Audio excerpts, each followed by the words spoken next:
ವಚನಗಳ ಅರ್ಥಗಳಿದಾವೆ. ಇದೇ ಕುರಾನ್ನ 112ನೇ ಅಧ್ಯಾಯ ಅಲ್ ಇಖ್ಲಾಸ್ ಅಂತ ಇದೆ. ಅಲ್ ಇಖ್ಲಾಸ್ ಅಂದ್ರೆ ಏಕನಿಷ್ಠೆ ಅಂತ. ಅವರು ಅಲ್ಲಾಹನನ್ನ ಆರಾಧಿಸ್ತಾರೆ, ಏಕ ದೇವೋಪಾಸಕ ಅಂತ ಅವರು ಕರೀತಾರೆ. ಅದರಲ್ಲಿ ಅಲ್ ಇಖ್ಲಾಸ್ ಅಂತ ಒಂದು ಅಧ್ಯಾಯ ಇದೆ. ಅದರಲ್ಲಿ 4 ವಚನಗಳಿದೆ. ಆ 4 ವಚನಗಳ ಅರ್ಥದಲ್ಲೇ ಅಲ್ಲಾಹ್ ಅಂದ್ರೆ ಯಾರು, ಗಂಡಸೋ ಹೆಂಗಸೋ ಕರಿಯನೋ ಬಿಳಿಯನೋ ಅನ್ನೋ ಪ್ರಶ್ನೆ ಮಾಡಿದ್ಯಲ್ಲಪ್ಪ, ಅದಕ್ಕೆ ಉತ್ತರ ಇದೆ. ಅದನ್ನ ಡಿಸ್ಪ್ಲೇನು ಮಾಡ್ತೀನಿ, ಎಕ್ಸ್ಪ್ಲೇನು ಮಾಡ್ತೀನಿ, ಕೇಳಿಸ್ಕೊ. ಕುಲ್ ಹುವಲ್ಲಾಹು ಅಹದ್.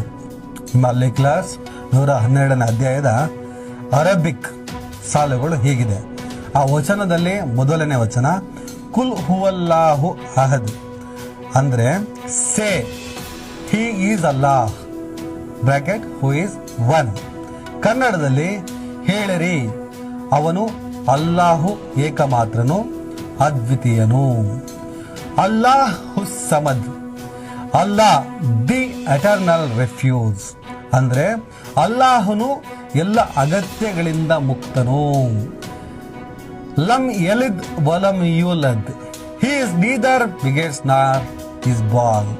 ಅವನಿಗೆ ಯಾರೂ ಜನಿಸಿಲ್ಲ, ಅವನು ಯಾರಿಗೂ ಜನಿಸಿದವನಲ್ಲ. ವಲಂ ಯಕುಲ್ಲಹು ಕುಫುವನ್ ಅಹದ್ 4ನೇ ಸಾಲು nor is there to him any equivalent ಅಂದರೆ ಯಾರು ಅವನಿಗೆ ಸರಿಸಾಟಿಯಾಗಲು ಸಾಧ್ಯವಿಲ್ಲ.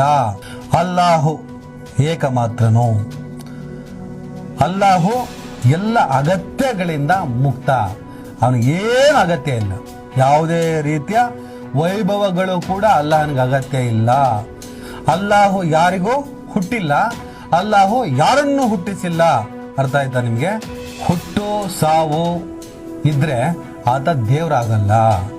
ಹುಟ್ಟು ಸಾವು ಮನುಷ್ಯನಿಗಿದೆ, ಹುಟ್ಟು ಸಾವು ಪ್ರಾಣಿಗಳಿಗಿದೆ. ಹುಟ್ಟು ಸಾವಿನ ಒಳಗಡೆ ದೇವರು ಬಂದ್ರೆ ಆತ ದೇವರು ಹೀಗಾಗ್ತಾನೆ. ಅಲ್ಲಾಹು ಗಂಡಸ ಹಿಂಗ್ಸ ಕರಿಯನ ಬಿಳಿಯೋರು ಹಣ. ಅಲ್ಲಾಹನಿಗೆ ಹುಟ್ಟು ಇಲ್ಲ, ಸಾವು ಇಲ್ಲ. ಅಗೋಚರವಾದ ಶಕ್ತಿ, ಅದ್ಭುತವಾದ ಶಕ್ತಿ. ಆತ ಯಾರ ಕಣ್ಣಿಗೂ ಕಾಣಿಸಲ್ಲ. ಮುಸಲ್ಮಾನರ ನಂಬಿಕೆಯಂತೆ ಆಕಾಶಯಾನದಲ್ಲಿದ್ದಾಗ ಮೊಹಮ್ಮದ್ ಪೈಗಂಬರ್ ಅವರು ಅವರನ್ನು ನೋಡಿದ್ರು. ಒಂದು ಪರ್ವತದ ಮೇಲೆ ಪ್ರವಾದಿ ಮೂಸಾ ಅವರು ಅಲ್ಲಾಹನ ಅಶರೀರವಾಣಿ ಅಂದ್ರೆ ಅವರ ಧ್ವನಿಯನ್ನ ಕೇಳಿಸ್ಕೊಂಡ್ರು. ಆದ್ರೆ ಆ ಪ್ರಕಾಶಮಾನವಾದ ಬೆಳಕನ್ನ ತಾಳಲಾಗದೆ ಪ್ರಜ್ಞೆ ತಪ್ಪಿ ಬಿದ್ರು ಅಂತೇಳಿ ಅವರು ನಂಬ್ತಾರೆ. ಹಾಗಾದ್ರೆ ಅಲ್ಲಾಹನನ್ನು ನೋಡಲು ಸಾಧ್ಯವಿಲ್ಲವೇ? ನಾವು ಲಕ್ಷ್ಮೀ ಸರಸ್ವತಿ ಕೃಷ್ಣ ನಾವು ದೇವರನ್ನು ನೋಡ್ತೀವಿ, ಪೂಜೆ ಮಾಡ್ತೀವಿ, ಗಣೇಶ ಈಶ್ವರ ಪೂಜಿಸ್ತೀವಿ, ನಮಗೆ ನಮ್ಮ ದೇವರು ಕಾಣಿಸ್ತಾನೆ.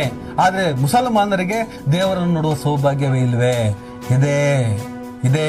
ಅವರ ನಂಬಿಕೆ ಪ್ರಕಾರ ಇಸ್ಲಾಂ ಧರ್ಮದ ಕಟ್ಟುಪಾಡುಗಳನ್ನ ಸತ್ಕರ್ಮಗಳನ್ನ ಪಾಲಿಸಿದ್ರೆ ಅವರಿಗೆ ಸ್ವರ್ಗ ಸಿಗುತ್ತೆ ಅಂತಿದೆ. ಸ್ವರ್ಗ ನರಕದ ಪರಿಕಲ್ಪನೆ ಹಿಂದೂ ಧರ್ಮದಲ್ಲಿ ಹೇಗಿದೆಯೋ ಅದೇ ರೀತಿ ಮುಸಲ್ಮಾನ ಧರ್ಮದಲ್ಲೂ ಇದೆ.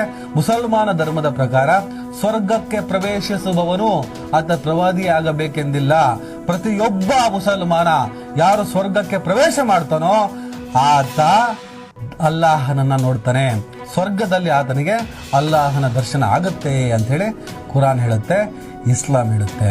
ಇಷ್ಟೇ. ಅಲ್ಲಾಹು ಅಂದ್ರೆ ಆಕಾರವಿಲ್ಲದ, ಬಣ್ಣಗಳಿಲ್ಲದ ಒಂದು ಅಗೋಚರವಾದಂಥ ಶಕ್ತಿ.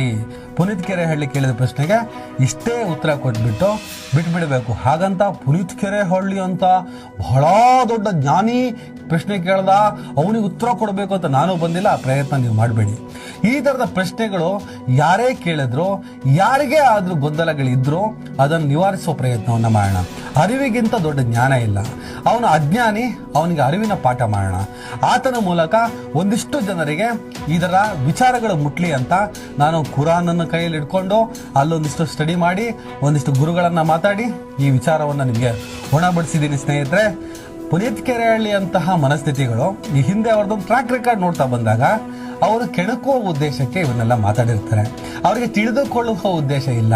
ಈಗ ತಿಳಿದುಕೊಂಡ ಕ್ಷಣ ಅಯ್ಯೋ ನಂದು ತಪ್ಪಾಗಿದೆ, ನಾನೊಬ್ಬ ಮತಿಗೇಡಿ, ನಾನೊಬ್ಬ ಅಜ್ಞಾನಿ, ನನಗೆ ವಿದ್ಯೆ ಇಲ್ಲ, ಹಾಗಾಗಿ ನಾನು ಏನೇನೋ ಬಡಬಡಿಸ್ತೀನಿ, ನನ್ನ ಮಾತಿನಿಂದ ನಿಮ್ಗೆ ಯಾರಿಗಾದ್ರೂ ಬೇಜಾರಾಗಿದ್ರೆ ದಯವಿಟ್ಟು ಕ್ಷಮಿಸಿ, ನನಗಿವತ್ತು ತಿಳುವಳಿಕೆ ಬಂದಿದೆ ಎನ್ನುವಷ್ಟು ಉದಾರ ಮನಸ್ಸಿನ ವ್ಯಕ್ತಿ ಆತ ಅಲ್ಲ. ಆತನ ಟ್ರ್ಯಾಕ್ ರೆಕಾರ್ಡ್ ನೋಡ್ತಾ ಬಂದಾಗ ಆತ ಕೇಳಿದ ಉದ್ದೇಶ ಬೇರೆನೇ ಇದೆ. ಇದನ್ನ ಆ ಹಿಂದೂ ಸಮಾಜವೇ, ಆ ಸಮುದಾಯವೇ ನೋಡ್ತಾ ಇದೆ. ಅವ್ರು ಗಮನಿಸ್ತಾರೆ, ಸ್ವಾಮಿ ಯಾಕೆ ಸಿಟ್ಟು ಮಾಡಕತ್ತೀರಿ, ಅವ್ರ ಮೇಲೆ ಸಿಟ್ಟು ಮಾಡಿ ಅವನ್ನ ಬೈದು ಆದ್ಮೇಲೆ ಮುಗಿಬಿದ್ದು ಇನ್ನೇನೇನೇನೋ ಯೋಚನೆ ಯಾಕೆ ಮಾಡ್ತೀರಿ, ಏನು ಮಾಡಕ್ ಹೋಗ್ಬೇಡಿ. ಲೇ ತುರ್ಕಾ, ಲೇ ಅರಬಿಕ್ ತಳಿ ಜಮೀರ್ ಅಹಮದ್ ಖಾನ್, ನಿಮ್ಮ ಅಲ್ಲ ಯಾವ ಬಣ್ಣ ಇದ್ದಾನೆ ಒಂದ್ ಸ್ವಲ್ಪ ಹೇಳ್ತೀಯ? ಬೇಡ, ಬಣ್ಣ ಹೇಳೋದಕ್ಕೆ ಭಯ ಆಗಬಹುದು. ಅಲ್ಲ ಗಂಡು ಹೆಣ್ಣು?